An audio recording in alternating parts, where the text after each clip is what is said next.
नमस्कार सांग मैंने चलतु आज गोटे पनीर गोटे नुआ एक्सपेरिमेंट करवा से देखुना मुझे रेडी हो जाए चाक फाक सब धरिकी।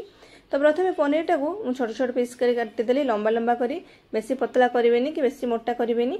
तापर काटिदेली गोटे बड़ साइज पियाज को पूरा पतला पतला लेयर कर काटिदेली जमी आम बिरियानी जो फ्राइड अनियन पकाती जमी पतला कर काटती सेमती पतला करके ही काटे। तापर गोटे बाउल नहीं गली अधा कप पाखापाखि बेसन एथेर ऐड करदेली टेस्ट हिसाब से लुण अल्प टिके हलदी गुंड ये मुझे 1.5 चामच नहीं लाल मिर्ची काश्मीर लाल मिर्ची आप चाहिए अल्प टिके नहीं कलर भी नहीं पारे जेहेतु घर खावा कलर किसी आवश्यक ना। तो तापर मुझे जीरा गुंड बेसिकली टिके मैगी मसला जेहेतु नुआ एक्सपेरिमेंट तापर कौन मैंने कौन पकई देसी मैंने भृषंग पत्र गोटे पकोड़ी हिसाब से पकई देसी। तापर ऐड करदेली कटा होता जो पियाज को टिके हाथ में भलसे मसलिकी पकईदेली ताकि लेयरटा भलसे खोली जाओ। तापर ये मो पाखे ब्रेड क्रम ना तो ब्रेड को मुझे ग्राइंडिंग कर भी ऐड कर देसी। सबको प्रथम सुखिला कर मिसईदेली ताकि मसला आ बेसन पियाज ब्रेड क्रम सब भलसे फास्ट मिसी जाओ। तापर ये मुझे अल्प अल्प पानी देकी ताकर गोटे भलसे मिश्रण प्रस्तुत करदेली। प्रथम मुझे बेसिका पानी देलीनी एमती फास्ट टिके सुखला सुखला करके ये पनीर टिके अल्प टिके लुण पकई देती कहीं पनीर भी अलणा न लगो।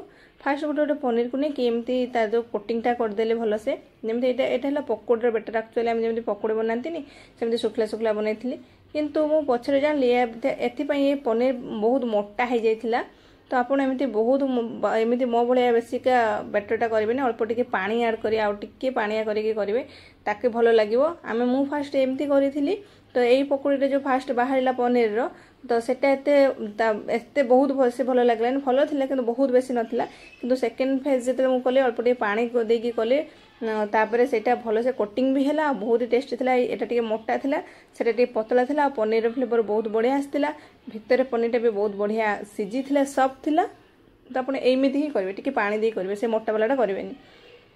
तो ये सब पनीर फनीर मुझे छाणी देती पता नहीं यार ना कौन देवी भाभी बहुत पछरे भाभी कहली चल या देदेवा पनीर फिंगर पकोड़ी। तो आपण मैंने यार ना गोटे बाछिकी देवे।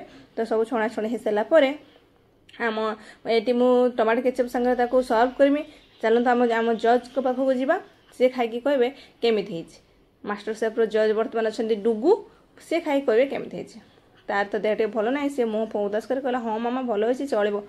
तो आपण भी ट्राए करूँ सतरे बहुत भल थिला।